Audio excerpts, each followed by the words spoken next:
Voice of God, do we have questions?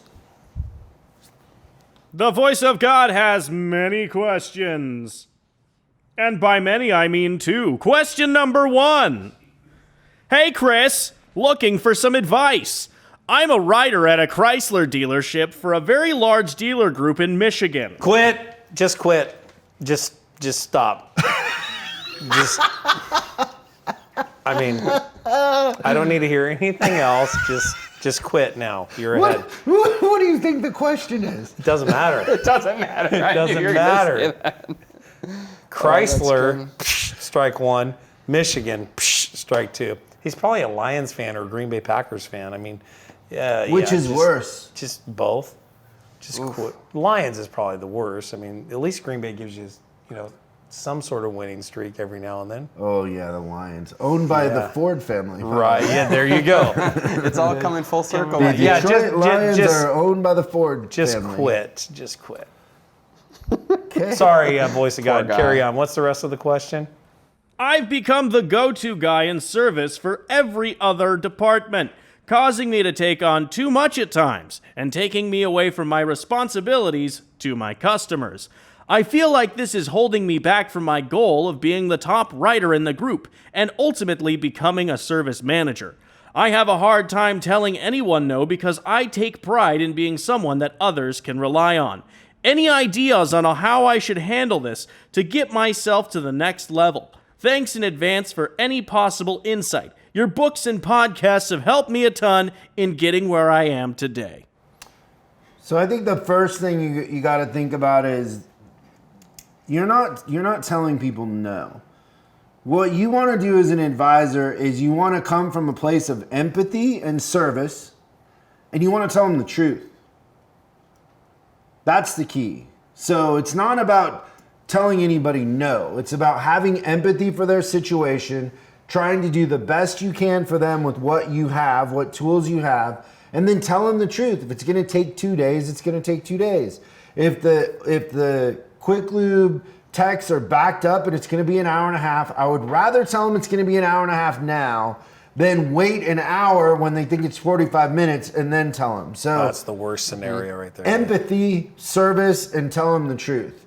And so I'm guessing here is what you're doing is you're projecting this weird thing about how you feel about yourself and your self-image and trying to please people by telling them what you think they want to hear.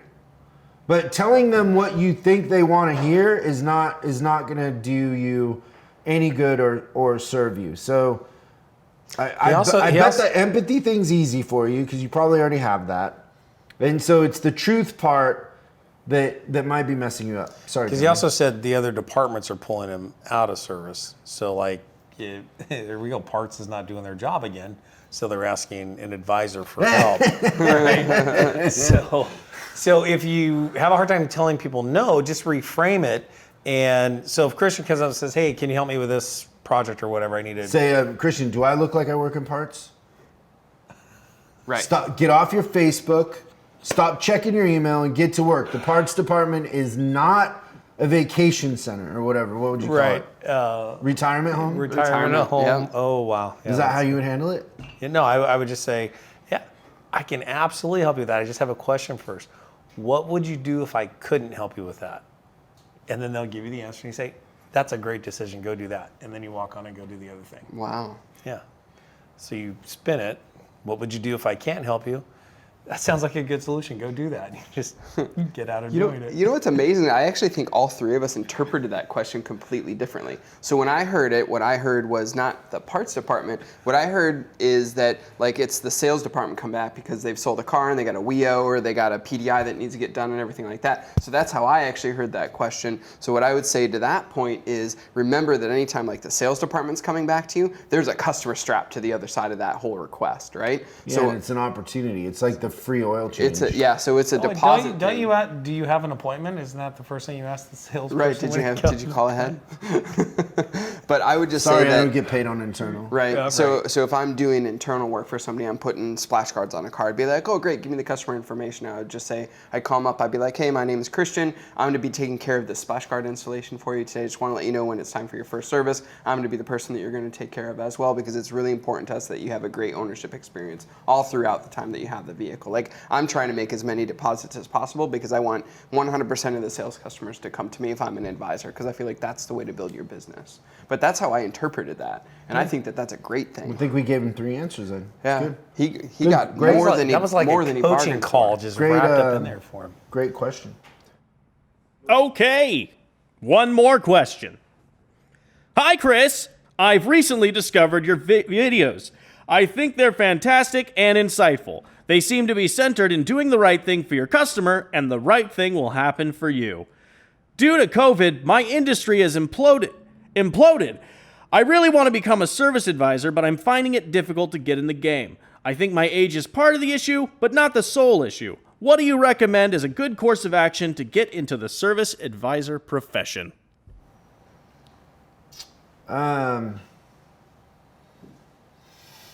So I guess I would need more context, because I don't know if you have money in the bank. I don't know what industry you're coming from. I don't know your experience or what, why you're thinking you want to get into it. But I remember my grandfather telling me a story about my dad. So my dad, right after he married my mom, didn't have a job. And so my grandfather tried to get him on at the garbage company in Bremerton, Washington, picking up trash. And they didn't have any openings, and I think they were union. And so what my dad did is he went down there and swept their office and around the front every day. And how long do you guys think it took before he got put on a truck? A month. No, it was a week. Oh, wow.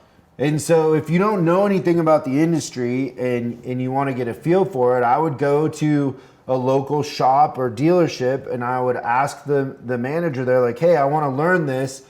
Can I answer phones and help follow up for a couple weeks and just see and just volunteer, put your best foot forward and make a difference? Like, go in there and learn and ask questions and help customers and have a passion for it.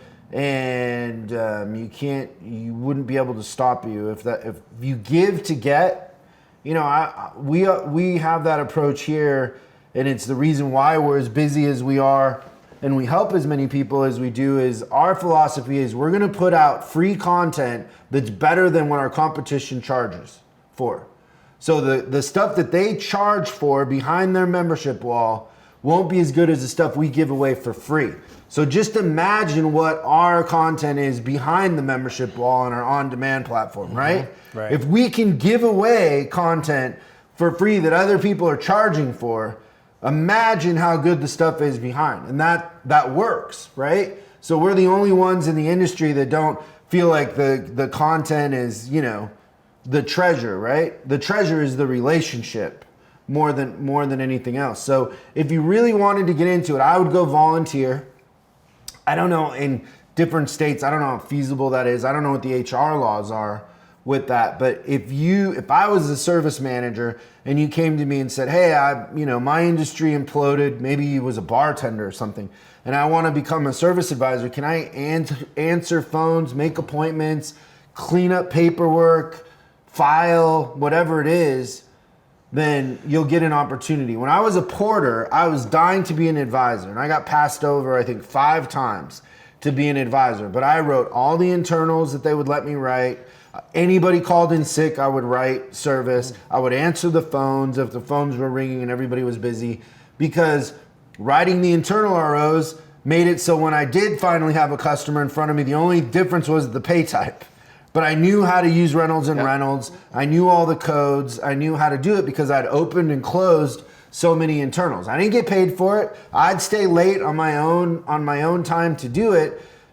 But part of the gap in being an advisor sometimes is knowing how to write a repair order in the DMS that they have. Right. That's the hardest part. I think the other thing too, right now, the feedback I'm getting is there's a lot of people who are apprehensive of people who have been COVID.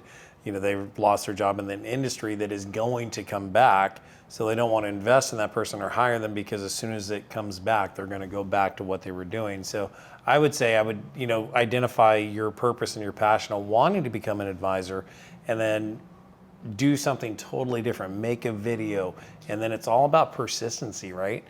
Get that video out there, show the world why you want to be an advisor, and then pick the car line you want to work in. Because I remember I knocked on 43 dealership doors before I got my first job. And I remember talking to the Lexus manager at Cerritos and just kind of going through his process and culture. And I kind of like, yeah, I'm not going to be a good fit for you just because I know my personality. I know kind of what you're describing isn't really the way that I like to work. And, that was an interview that didn't work out for me, but I wouldn't have fit in that model. So find a car line that you're going to be comfortable with and that you want to work on and be passionate about, and then break the mold. You'll find a spot. Wow. I love both those things. That's crazy. Wait, we've left you speechless? Not speechless. I just feel like there's nothing more to add. You don't have an inappropriate joke? Not that would pass through editing. And remember, I remember my second Volkswagen job I got. I literally found out that the service manager worked from like 5 to 2. So anytime after 7 a.m. you weren't going to get to him. So I would get there at 4:30 and I'd just be hanging out by the door. And after a couple days, like, who are you and what are you doing? Well, I'm your next advisor. Nice. Right. So do things that are totally different. Give to get. Yeah, Put your absolutely. best foot forward. Yeah. Great good. question. Thank you so much for watching this clip of Service Drive Revolution. Now you can catch the full episode on YouTube, iTunes, or Spotify, or wherever you consume your podcast. If you have any questions, go ahead and post them in the comments below. Make sure you subscribe and hit the bell icon so you're notified when we post new episodes. I'm Chris Collins, and you can find me on Facebook and Instagram at Chris Bulldog Collins. And I'll see you again on the next episode.